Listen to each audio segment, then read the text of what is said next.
प्यारे भक्तों, आज हम सब यहाँ बहुत ही पवित्र दिन पर एकत्रित हुए हैं। भक्तों, आज वृष संक्रांति का शुभ अवसर है।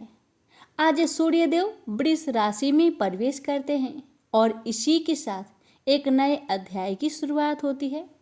जैसे सूरज दिशा बदलते हैं, वैसे ही हमें भी अपने जीवन में कुछ अच्छा, कुछ सच्चा और कुछ धर्म से जुड़ा करने की प्रेरणा मिलती है। भक्तों, आज हम उस परम न्यायकारी देव की कथा सुनने जा रहे हैं, जो सबके कर्मों का लेखा जोखा रखते हैं। धर्मराज जी की। वे ना तो डांटते हैं, न डराते हैं, वे बस हमारा ही कर्म हमें दिखाते हैं। उनकी कथा हमें ये सिखाती है कि जीवन में सच, सेवा और सत जनता सबसे बड़ा धन है। तो आइए मेरे प्यारे भक्तों, कुछ ही समय के लिए दुनिया की चिंता छोड़ दीजिए, अपने मन, बुद्धि और आत्मा को शांति दीजिए और एक नए ऐसे देव की कथा सुने जो हमें सही राह दिखाते हैं और बताते हैं कि जीवन केवल सांसें नहीं बल्कि संसार भी है। प्रेम से बोलिए धर्मराज भगवान की जय। तो आइए भक्तों, रसपान करते हैं धर्मराज जी की 5 दिव्य कथा। धर्मराज भगवान की कथा। शाम का समय था। पंछी अपने अपने घोंसले की ओर लौट रहे थे, पर वह बढ़ा जा रहा था बिना किसी थकान और पछतावे के। उसे अपनी मंजिल तक पहुंचना ही था। यही उसके पिता की आज्ञा थी। उसका लक्ष्य था यमपुरी, वही यमपुरी जहां यमराज निवास करते थे। उसे यमराज से ही मिलना था। यही उसके पिता का आदेश था। लगातार 3 पहर तक चलने के बाद वह यमपुरी के द्वार पर जा पहुंचा। वहां पर 2 यमदूत पहरा दे रहे थे। उन्होंने जब उस बालक को देखा तो आश्चर्यचकित रह गए। कौन है यह बालक जो मौत के मुख में चला आया? दोनों सोचने लगे। उसमें से एक यमदूत ने गरजती आवाज से उससे पूछा, हे बालक, तू कौन है और यहाँ क्या करने आया है? मेरा नाम नचिकेता है और मैं अपनी पिता की आज्ञा से यमराज जी के पास आया हूँ। उस बालक ने धीरता के साथ उत्तर दिया। लेकिन क्यों मिलना चाहते हो तुम यमराज से? दूसरे यमदूत ने प्रश्न किया। क्योंकि मेरे पिताश्री ने उन्हें मेरा दान कर दिया है। नचिकेता की बात सुनकर दोनों यमदूत हैरान रह गए। ये कैसा अजीब बालक है? इसे मृत्यु का भय नहीं, यमराज से मिलने चला आया। उन्होंने उसे डराना चाहा, पर नचिकेता अपने निर्णय के आगे सुई की नोक भर भी न डिगा। वह बराबर यमराज से मिलने की इच्छा प्रकट करता रहा। इस पर एक यमदूत बोला, वे इस समय यमपुरी नहीं है, 3 दिन बाद लौटेंगे, तभी तुम आना। कोई बात नहीं, मैं 3 दिन तक प्रतीक्षा कर लूंगा, नचिकेता ने उत्तर दिया और वही द्वार के पास बैठ गया। सहसा उसकी आंखों के आगे बीती हुई एक एक घटना चित्र की भांति घूमने लगी। नचिकेता के पिता ऋषि बाजश्रवा ने एक बड़े यज्ञ का आयोजन किया था। विद्वानों, ऋषि मुनियों और ब्राह्मणों को उसने यज्ञ में आमंत्रित किया। ब्राह्मणों को आशा थी कि यज्ञ की समाप्ति पर बाजश्रवा की ओर से उन्हें अच्छी दक्षिणा मिलेगी। लेकिन जब यज्ञ समाप्त हुआ और बाजश्रवा ने दक्षिणा देनी शुरू की तो सभी आश्चर्यचकित रह गए। दक्षिणा में वह उन गायों को दे रहा था जो कि बूढ़ी हो चुकी थी और दूध भी न देती थी। यज्ञ के प्रारंभ होने से पूर्व बाजश्रवा ने घोषणा की थी वह यज्ञ में अपनी समस्त संपत्ति दान कर देंगे। इसी कारण यज्ञ में कुछ ज्यादा ही लोग उपस्थित हुए थे, पर जब उन्होंने दान का स्तर देखा तो मन ही मन नाराज होकर रह गए। क्रोध तो उन्हें बहुत आया, पर उनमें से कोई कुछ न कह सका। बाजश्रवा के पुत्र नचिकेता से यह ना देखा गया। संपत्ति के प्रति अपने पिता का यह मोह उसे बर्दाश्त न हुआ। वह अपने पिता के पास जाकर बोला, पिताजी ये आप क्या कर रहे हैं? देखते नहीं हो मैं ब्राह्मण को दान दे रहा हूँ। बाजसरवा ने कहा, लेकिन ये गाय तो बूढ़ी है, जबकि आपको अच्छी गायों का दान देनी चाहिए। नचिकेता ने विनम्रता पूर्वक कहा, क्या तुम मुझसे ज्यादा जानते हो कि कौन सी चीज दान में देनी चाहिए, कौन सी नहीं? बाजसरवा ने झल्लाकर प्रश्न किया। हाँ पिताजी, नचिकेता ने कहा, दान में वह वस्तु दी जानी चाहिए जो व्यक्ति को सबसे ज्यादा प्रिय हो, और सबसे प्रिय तो आपको मैं हूँ। आप मुझे किसको दान में देंगे? नचिकेता की इस बात का बाजसरवा ने कोई उत्तर न दिया, पर नचिकेता ने हठ पकड़ ली। बार बार यही प्रश्न करता रहा कि पिताजी आप मुझे किसको दान में देंगे? काफी देर तक बाजसरवा देखता रहा, पर जब नचिकेता न माना तो वह झल्ला कर बोला, जा जा, मैंने तुझे यमराज को दान दिया। लेकिन अगले ही पल बाजसरवा ठिठका। ये उसने क्या कह दिया? अपने इकलौते पुत्र को यमराज को दान में किया। पर अब क्या हो सकता था? नचिकेता भी ठहरा दृढ़ निश्चयी। वह कहाँ पीछे रहने वाला था? मैं आपकी आज्ञा का पालन करूंगा पिताजी, आप बिल्कुल चिंतित ना हो। बाजसरवा ने बहुत तरह समझाया, पर नचिकेता न माना। उसने सभी परिजनों से अंतिम भेंट की और यमराज से मिलने के लिए चल पड़ा। जिसने भी यह सुना आश्चर्यचकित हुए बिना न रह सका। सभी उसके साहस की प्रशंसा करने लगे। यमपुरी के द्वार पर बैठा नचिकेता बीती बातें सोच रहा था। उसे इस बात का संतोष था कि वह पिता की आज्ञा का पालन कर रहा था। लगातार 3 दिन तक वह यमपुरी के बाहर बैठा यमराज की प्रतीक्षा करता रहा। तीसरे दिन जब यमराज आए तो वे नचिकेता को देखकर चौंके। जब उन्हें उसके बारे में मालूम हुआ तो वे भी आश्चर्यचकित रह गए। अंत में उन्होंने नचिकेता को अपने कक्ष में बुला भेजा। यमराज के कक्ष में पहुंचते ही नचिकेता ने उन्हें प्रणाम किया। उस समय उसके चेहरे पर अपूर्व तेज था। उसे देखकर यमराज बोले, वत्स, मैं तुम्हारी पितृ भक्ति और दृढ़ निश्चय से बहुत प्रसन्न हुआ। तुम मुझसे कोई भी 3 वर मांग सकते हो। यह सुनकर नचिकेता की प्रसन्नता की सीमा न रही। वह बोला, पहला वरदान तो आप यह दे कि मेरे पिता की क्रोध शांत हो जाए और वे मुझे पहले की तरह प्यार करे। ऐसा ही होगा। यमराज बोले, दूसरा वरदान मांगो। किंतु इस बार नचिकेता सोच में पड़ गया।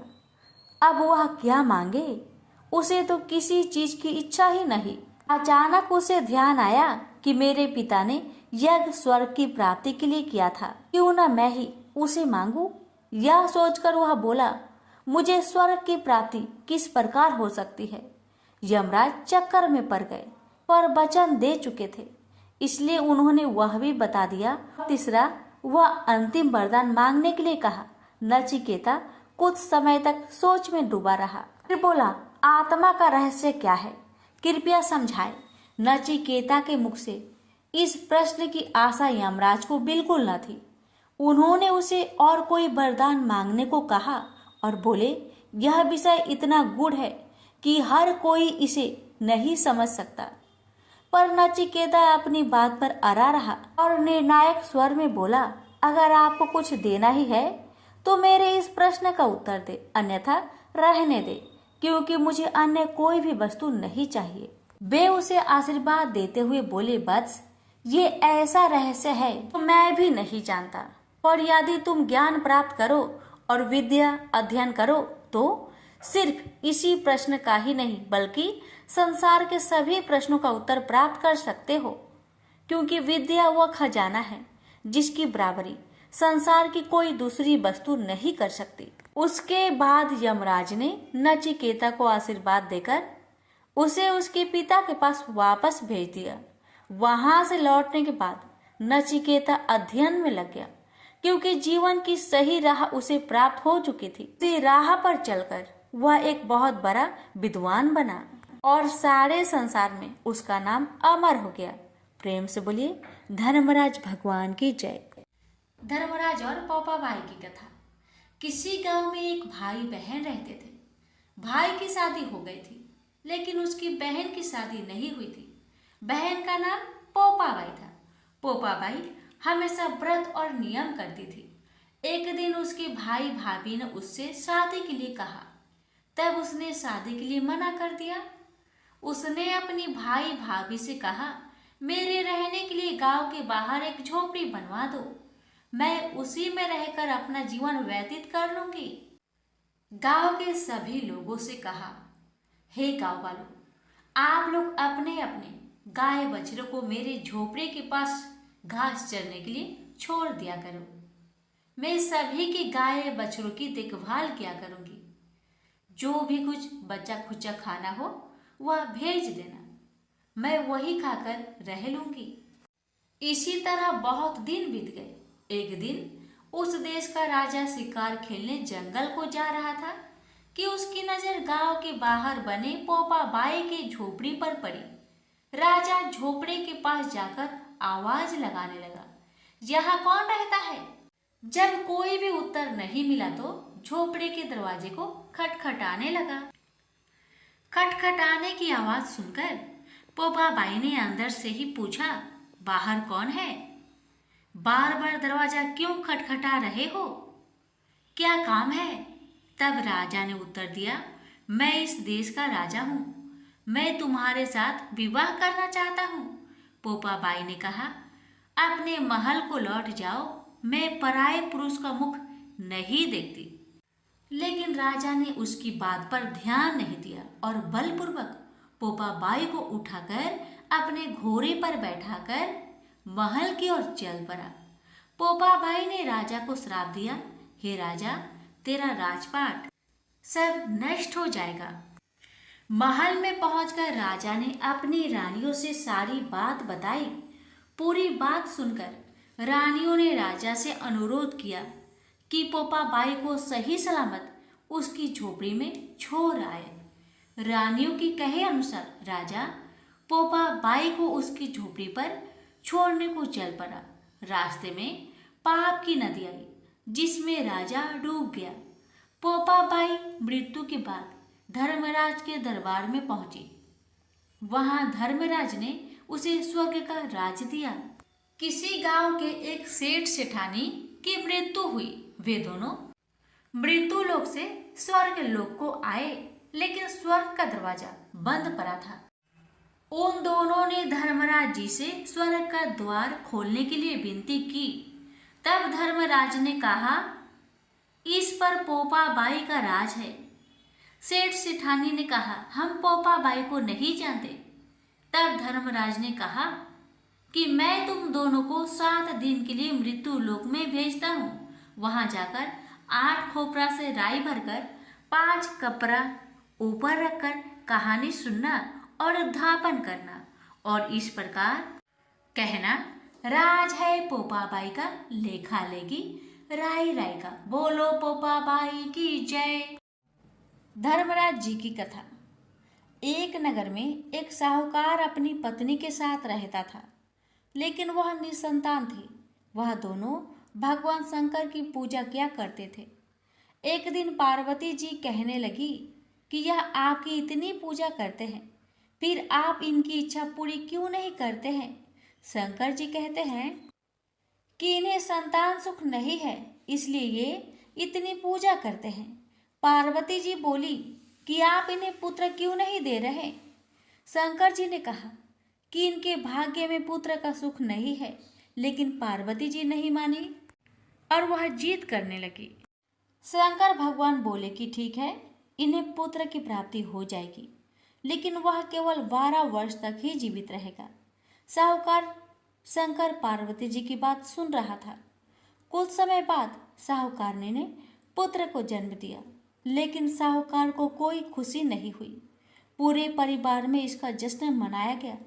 उसका बेटा बड़ा हुआ तो साहूकार ने कहने लगी, मैं अपने बेटे का ब्याह रचाऊंगी। साहूकार ने उसे बहुत मना किया, लेकिन वह नहीं मानी। तो साहूकार ने उसे कहा कि हमारे बेटे की आयु केवल 12 वर्ष तक की ही है। साहूकार ने कहने लगी कि कोई बात नहीं, मैं इसका ब्याह करके अपने मन की तो कर लूं। साहूकार ने बेटे का विवाह कर दिया। घर में बहू आ गई और उन्होंने बहू को सारी बात बता दी कि उसके बेटे की आयु केवल 12 वर्ष की है। बहू ने कहा, कोई बात नहीं, मेरे भाग्य में जो लिखा था वह हुआ। अब हम तीनों मिलकर पूजा किया करेंगे। और उन्होंने हर रोज पूजा आरंभ कर दी। एक दिन ऐसा भी आ गया जब लड़के की आयु पूरी हो गई। यमराज साहूकार के बेटे को लेने आ गए तो साहूकार कहने लगा कि मेरा पुत्र अपनी पत्नी के साथ है। यमराज उसकी पत्नी के पास गए तो वह बोली, अभी तो मेरे पति ने जीवन का कोई सुख नहीं देखा और आप उसे लेने आ गए। यमराज बोले, इसकी इतनी ही आयु थी जो यह भोग चुका। पत्नी ने कहा कि हे भगवान, कोई ऐसा उपाय नहीं है जिससे मेरे पति की आयु बढ़ जाए। यमराज बोले कि यह क्या होता है।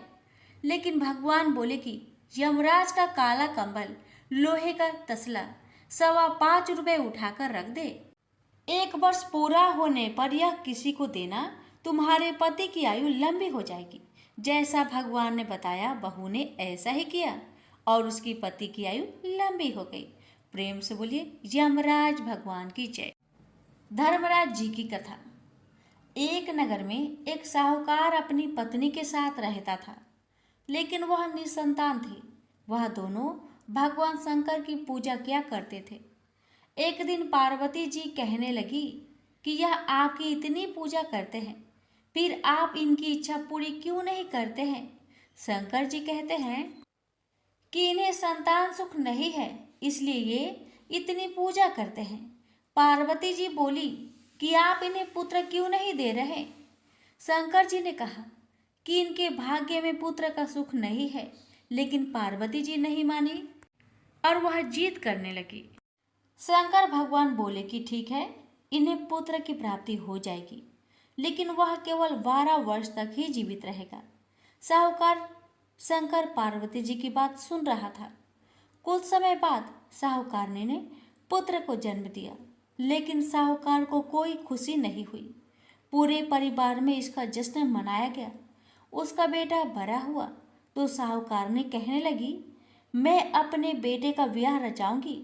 साहूकार ने उसे बहुत मना किया, लेकिन वह नहीं मानी। तो साहूकार ने उसे कहा कि हमारे बेटे की आयु केवल 12 वर्ष तक की ही है। साहूकार ने कहने लगी कि कोई बात नहीं, मैं इसका ब्याह करके अपने मन की तो कर लूं। साहूकार ने बेटे का विवाह कर दिया। घर में बहू आ गई और उन्होंने बहू को सारी बात बता दी कि उसके बेटे की आयु केवल 12 वर्ष की है। बहू ने कहा, कोई बात नहीं, मेरे भाग्य में जो लिखा था वह हुआ। अब हम तीनों मिलकर पूजा किया करेंगे। और उन्होंने हर रोज पूजा आरंभ कर दी। एक दिन ऐसा भी आ गया जब लड़के की आयु पूरी हो गई। यमराज साहूकार के बेटे को लेने आ गए तो साहूकार कहने लगा कि मेरा पुत्र अपनी पत्नी के साथ है। यमराज उसकी पत्नी के पास गए तो वह बोली, अभी तो मेरे पति ने जीवन का कोई सुख नहीं देखा और आप उसे लेने आ गए। यमराज बोले, इसकी इतनी ही आयु थी जो यह भोग चुका। पत्नी ने कहा कि हे भगवान, कोई ऐसा उपाय नहीं है जिससे मेरे पति की आयु बढ़ जाए। यमराज बोले कि यह क्या होता है। लेकिन भगवान बोले कि यमराज का काला कंबल, लोहे का तसला 5.25 रुपये उठाकर रख दे।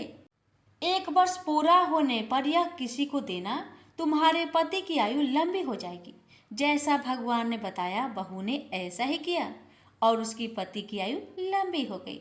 प्रेम से बोलिए यमराज भगवान की जय। ब्रह्मा जी ने कहा कि पूर्व समय में कौंपिल्य नगर में यज्ञदत्त नाम का पुरोहित रहता था, जो वेदांत का ज्ञाता और महान विद्वान था। वह अपनी विद्वानता के लिए प्रसिद्ध था। उसकी महानता का यश चारों ओर फैला था। गुणनिधि नाम का उसका एक पुत्र था। गुणनिधि का चरित्र अपने पिता के बिल्कुल विपरीत निकला। बचपन से ही गुणनिधि बुरी संगत में पड़ गया। जुआ, चोरी और नशे के दुर्गंध उसमें पड़ गई। वह जुआ खेलने के लिए घर का सामान चुरा चुरा कर ले जाने लगा। गुणनिधि की माता ने यह सब उसके पिता से छिपाया। जब भी यज्ञदत्त अपने पुत्र के विषय में कोई बात पूछता अथवा कहता तो वह कह देते कि गुणनिधि देव पूजन, विद्या अध्ययन और सत्कर्मों में लगा है। गुणनिधि की वयस्क होने पर उसका विवाह हुआ, पर माता के बार बार समझाने पर भी उसने अपने दुष्कर्म नहीं छोड़े। वह और अधिक जुआ व मदिरापान करने लगा। माता ने कहा, पुत्र, यदि राजा को तुम्हारे दुष्कर्म का पता चल गया तो वे तुम्हारे पिता को आजीविका से निकाल देंगे, जिसके कारण तुम्हारे पिता को अत्यधिक दुख व कष्ट होगा। लेकिन पुत्र ने माता का कहना भी नहीं माना। जब भी यज्ञदत्त ने पुत्र के विषय में जानकारी लेनी चाहिए, माता बहाने बनाकर बात टाल देती। प्रतिदिन वह घर के आभूषण बेचकर जुआ खेलता रहता। माँ सिर पीट लेती। काश मैंने उनसे कुछ न छिपाया होता। एक दिन यज्ञदत्त ने अपने एक मूल्यवान अंगूठी एक जुआरी के हाथ में देखी। पूछने पर जुआरी ने गुणनिधि का सारा भेद खोल दिया। इससे पिता को अत्यधिक शोभ व खेद हुआ। पिता ने घर आकर पत्नी से उसी अंगूठी की मांग की। पत्नी तरह तरह के बहाने बनाने लगी। यज्ञदत्त ने पत्नी को डांटा और बुरा भला कहा कि यज्ञदत्त ने कहा कि इससे तो मैं पुत्रहीन होता तो भला था। अपने पिता के विवशता भरे आंसू देखकर गुणनिधि को बड़ी लज्जा आई और वह चिंता से भर गया। इसी गलाने में वह घर छोड़कर कहीं चला गया। भूखा प्यासा अपने किए पर पश्चाताप करने लगा। घूमते घूमते वह एक नगर पहुंचा। शिवरात्रि का दिन था। शिव भक्त शिवालय की ओर जा रहे थे। गुणनिधि भी उनका पीछा करते करते शिवालय पहुंचा। शिव भक्त पत्र, पुष्प और मीठे भोजन से भगवान शंकर की पूजा अर्चना करने लगे। गुणनिधि छिपा छिपा सब देख रहा था। वह भूख व प्यास से व्याकुल था, अतः सुगंधित भोजन ने उसे आकर्षित किया। जब शिव भक्त नित्य गायन आदि समाप्त करके सो गए तो गुणनिधि ने अपने दुपट्टे की रस्सी बनाई और दीपक में जलाकर शिव जी के लिए निर्मित वस्तुओं को लेकर भागने की चेष्टा की। अभी उसका पैर एक शिव भक्त से जा टकराया। वह चिल्ला उठा, चोर चोर, पकड़ो पकड़ो। इसी पकड़ ढकर में गुणनिधि की मृत्यु हो गई। यमराज के यमदूत उसे पकड़ने आए तो शिवगणों ने उन्हें गुणनिधि को ले जाने से रोका और उसे शिवलोक ले जाने लगे। यमदूतों व गणों में काफी विवाद हुआ। गुणनिधि के पाप कर्मों से यमदूतों ने शिवगणों को अवगत कराया, परंतु शिवगणों ने कहा कि इसने श्रद्धा पूर्वक शिव पूजन देखा है, कीर्तन भजन सुना है, अपने दुपट्टे से दीपदान किया है, अतः इसके पाप कर्म समाप्त हो गए। यमदूतों ने अपनी पराजय स्वीकार कर ली। यमदूत धर्मराज के पास गए और समूचा वृत्तांत उन्हें कह सुनाया। धर्मराज भी कहने लगे कि मैं अपनी सब आज्ञाओं का उल्लंघन सहन कर सकता हूँ, पर विभूतिधारी, रुद्राक्षधारी, त्रिपुंडधारी शिव में आसक्त रखने वाले व्यक्ति को कभी भूल कर भी यहाँ न लाना। जो शिव जी में आस्था रखता है उसे सदा शिवलोक में भेजने की मेरी अस्थायी आज्ञा है। शिवलोक में पहुंचकर काफी समय तक गुणनिधि सुख भोगता रहा। उसके बाद कलिंग नरेश आदि रम के घर दम नामक पुत्र के रूप में उत्पन्न हुआ। वह बालपन से ही शिव जी की आराधना करने लगा। वह इतना पक्का शिव भक्त हुआ कि पिता की मृत्यु के बाद दम यानी गुणनिधि ने देवालय में दीपदान का राजकीय आदेश दे दिया। मृत्यु के उपरांत वही दम शिव जी की कृपा से अलका देश का शासक बना, जो पिछले जन्मों में गुणनिधि था। अलका प्रदेश का राजा बनने के बाद गुणनिधि निरंतर शिव जी की आराधना में लीन रहने लगा। उसने 12,000 वर्षों तक तप करके शिव जी को ऐसे प्रसन्न किया कि वे उसे देवी अंबिका सहित वरदान देने अलकापुरी आए। तब भगवान शिव ने ध्यान मग्न अपने भक्त गुणनिधि को आंखें खोलने के लिए कहा। गुणनिधि ने अपने नेत्र खोलकर भगवान शंकर व माता पार्वती के दर्शन किए। भगवती उमा के अनुपम रूप, सौंदर्य और सौभाग्य को देखकर गुणनिधि को विस्मय हुआ। उसकी कुदृष्टि माता पर पड़ी। भगवती ने उसे बाएं नेत्र से अपने को घूरते हुए पाया तो शिव जी की ओर जिज्ञासा पूर्वक देखा, पर शिव जी से उन्हें पता लगा कि वह उनका पुत्र है और उनके सौभाग्य की प्रशंसा कर रहा है। फिर गुण निधि ने उनके चरण स्पर्श किए। शिव जी ने प्रसन्न होकर गुण निधि को यक्ष कुबेर बनने का वरदान दिया। साथ ही यह आज्ञा दी कि अलकापुरी को अपना स्थायी निवास स्थान बना ले। गुण निधि श्रद्धा पूर्वक चरण स्पर्श करता हुआ माता के चरणों में गिर पड़ा। भगवती ने उसे वरदान दिया, अटूट शिव भक्त बने रहो। मेरे रूप के प्रति देश के कारण तुम्हारा फूटा हुआ नेत्र पीत वर्ण का हो जाएगा तथा तुम्हारा नाम कुबेर होगा। तभी से वह अलकापुरी के समीप एक नगर में रहने लगा। उस नगर का निर्माण विश्वकर्मा ने किया था। शिल्पकार विश्वकर्मा ने कैलाश पर्वत पर भी एक सुंदर सुविधाजनक रहने का स्थान बनाया, जहां आकर शंकर जी आत्मस्थ होकर योगलीन हो जाते हैं। कथा। एक ब्राह्मण थी जो कि मरकर धर्मराज जी भगवान के घर गई। वहां जाकर उसने कहा, मुझे धर्मराज जी के मंदिर की रास्ता बता दो, मुझे जाना है। स्वर्ग से एक दूत आए और बोले, ब्राह्मणी आपको क्या चाहिए?